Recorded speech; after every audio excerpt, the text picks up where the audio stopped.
So for people who are listening and they have no context and they don't understand the drive of this organization and even your part and why you are a part of it, do you mind speaking on that a little bit? Absolutely, Katie. And so A.C.E.S as an entity, as an organization, is now been around our city for about 2.5 years. And we kind of came together with a collaboration that now involves about 25 other entities, mostly clinical entities, that that is essentially volunteer-led.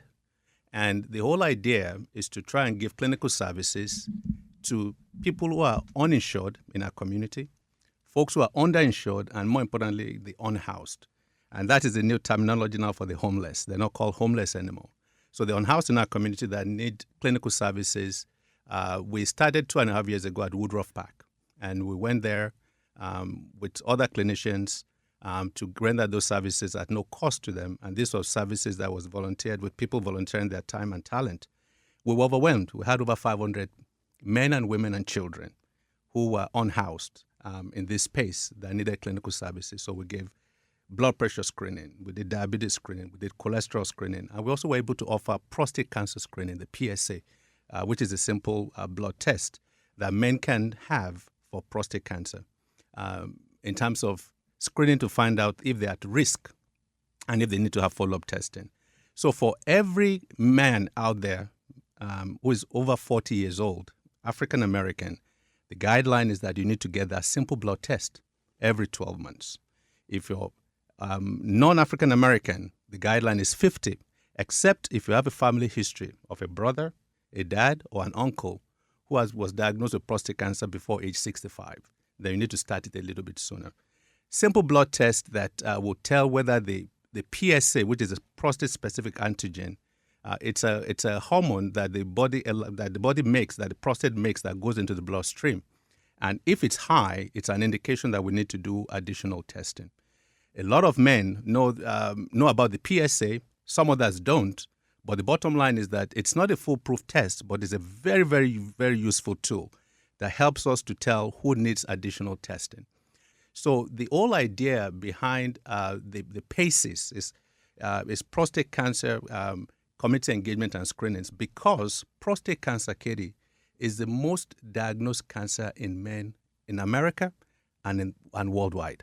The most diagnosed. The only cancer that is diagnosed more so than prostate cancer is skin cancer, which a lot of folks oftentimes don't refer to as a major cancer because it's not a major cause of death. But prostate cancer is the most diagnosed cancer. So in America this year, there will be 300,000 men that will be diagnosed with prostate cancer. And of those 300,000, Katie, 35,000 will die from prostate cancer.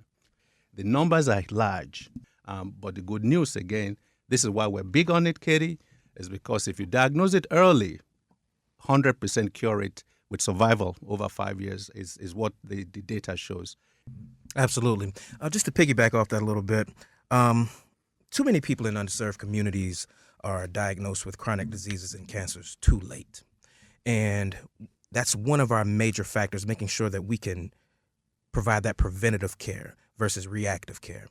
Another thing I want to piggyback on, in the African American community and the male community period, a lot of individuals postpone or delay or avoid getting PSA screenings because they're still under the assumption that it's a DRE, which is a digital rectal exam. So that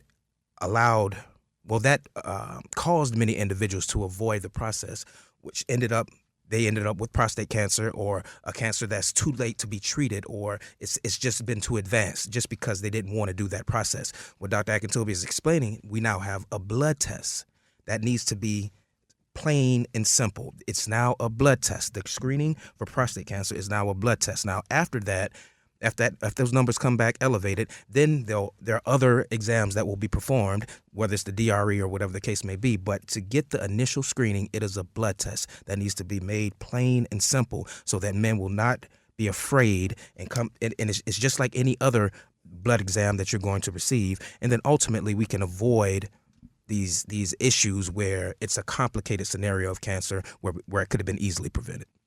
Well, and it's interesting because it also sounds like a big piece of this is trying to add clarity over what these processes look like and also how accessible the treatment, like the screenings are. That's the two goals, it sounds like. So the screening tests, they have come a long way. They have changed their processes over the years. Absolutely. Absolutely, yes, it has.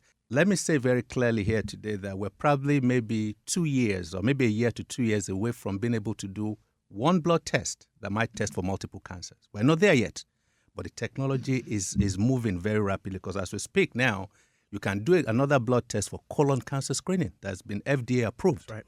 So just like you can do it for prostate, you can do it for colon. And guess what? There are other cancers now too that you can do those blood tests for. We're just waiting for the FDA to say, yes, go ahead and you can start to offer those tests.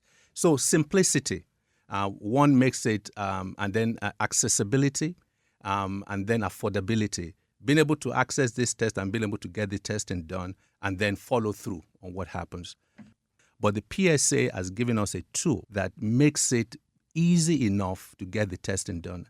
Rapid PSA testing means that you come on in and in 12 minutes on this mobile unit that will be there with us on the day of the race, you can get your results within 12 minutes. You don't have to wait 24 hours or 36 hours or 72 hours to get your test results.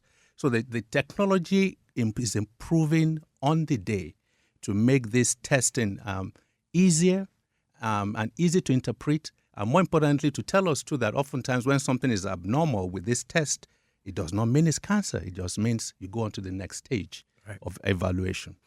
And I think it's important to also state we don't just screen people. We actually connect them to healthcare. So whenever we, as a team, as ACEs, whenever we're in the community, whether it's a church, whether it's unhoused, underserved, it's truly about the continuity of care. So once we perform our screenings, whether it's blood pressure, blood glucose, colon cancer, colon screenings, PSA, once we receive those values, we don't just allow you to leave and go and willy-nilly. You just take those numbers and you don't know what to do with them. You don't know what they mean. You don't know how to interpret them. We have a team of individuals that actually interprets your numbers and contacts you once we have evaluated everything. That's highly important so that you aren't just in the community. You go to a health fair, you receive some numbers, and then it's just like, okay, that's it. No. We ultimately connect you to a broader healthcare system, whether it's a specialist that you need, a pharmacy that you need, anything when it comes to healthcare. That's what ACEs is here for. We have a team of individuals that actually interprets your numbers and contacts you once we have evaluated everything. That's highly important so that you aren't just in the community. You go to a health fair, you receive some numbers, and then it's just like, okay, that's it. No. We ultimately connect you to a broader healthcare system, whether it's a specialist that you need, a pharmacy that you need, anything when it comes to healthcare. That's what ACEs is here for. It's to provide the screenings and then connect you to an ultimate network of physicians, clinicians, practitioners that are going to see you obtain the outcomes that will actually improve your life. And so if you're listening and you have a primary care physician and you're 40 years and over, please ask for the PSA test if that hasn't been discussed. Because an annual physical, which is a comprehensive checkup, is like driving your car to the dealership and say, guess what? Please check this thing out. I've been driving this car for 2 years. It's the same thing with the human body. Imagine the human body is a machine. And at times, doing some testing on the inside tells us a lot more about our health, whether it's checking your blood sugar, even if you don't know that you might be borderline diabetic or pre-diabetic or diabetic. When you do those tests early enough, you'll be able to get answers to those questions. So that checkup is very important. So if you do have a primary care physician, you need to be sure that you're getting an annual physical, male, female, whatever age or race. However, our group is to provide for those who may not have that primary care physician or who may not have insurance or who may not have access to say that there is another opportunity to be able to do that. So our collaboration allows us to do that, to be able to provide this for men, create a safe space for them to come out, get the testing done, and then almost immediately know the results and then to have the follow-up that is necessary. Well, especially when we start talking about a series of different tests, there are a lot of people that are concerned when it comes to the financial piece to it. That's correct. When you start adding in measure of different types of experts. So is part of the initiative also to allow access and resources also to try to ease stigmas around the financial burden? That is correct, Katie. You bring up a very, very, very valid point, and people out there listening understand what we're talking about when we talk about the fact that Another thing I want to piggyback on, in the African American community and the male community period, a lot of individuals postpone or delay or avoid getting PSA screenings because they're still under the assumption that it's a DRE, which is a digital rectal exam. So that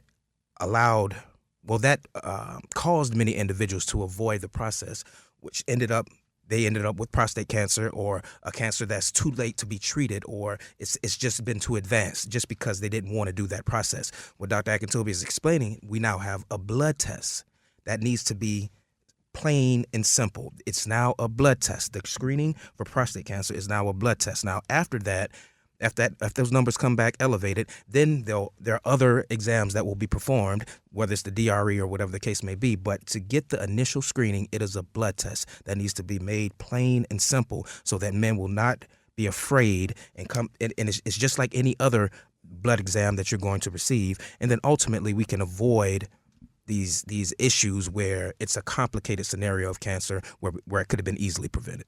Well, and even just looking at data over the last couple of years, one part of the big conversation is that people are noticing that we are having an increase in the number of people that have been diagnosed with cancer. But with that same statistic said, more people seem to be surviving it because earlier detection. Katie, you raise a very valid point. It is 3 million survivors in America today, cancer survivors. 3 million. That is bigger than the size of some countries. 3 million cancer survivors in America today.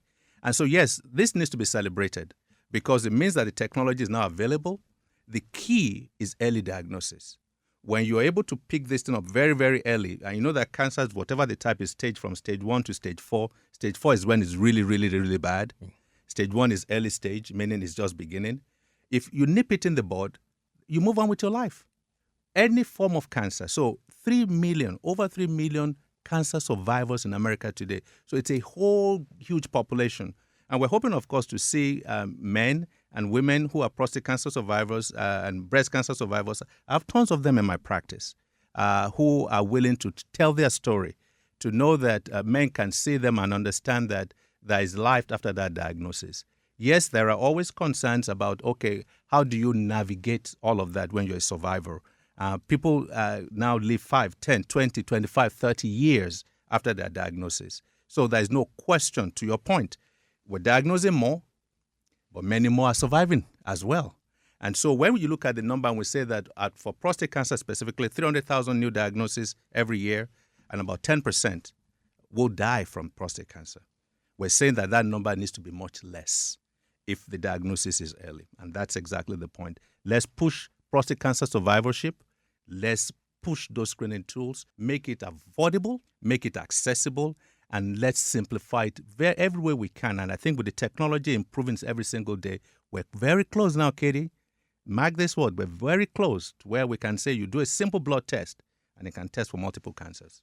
Well, okay, so let's talk about September. Let's talk about the 5K. Absolutely. So September the 12th, 2026, ACES is hosting our first inaugural race for P.A.C.E.S, prostate cancer awareness and education. It is, once again, September the 12th, 2026. It will be hosted at the West Side Beltline.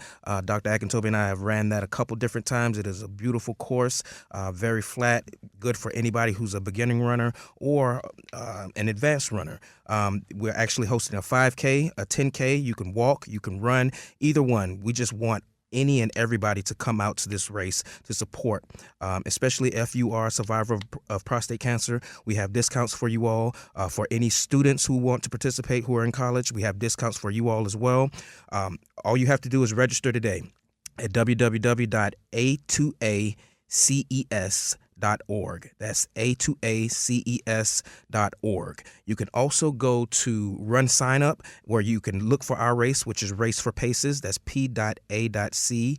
For.P.A.C.E.S, and you'll be able to find our race on that site as well. Feel free to donate if you can't actually run on that day, but at the end of the day, we're just looking for support because ultimately we want to increase our scope where we can actually provide more prostate cancer screenings and potentially go into some other cancer screenings in the future. But ultimately, right now, we're focused on prostate cancer as our inaugural race, and ultimately, we want to show out. So we hope to see you there.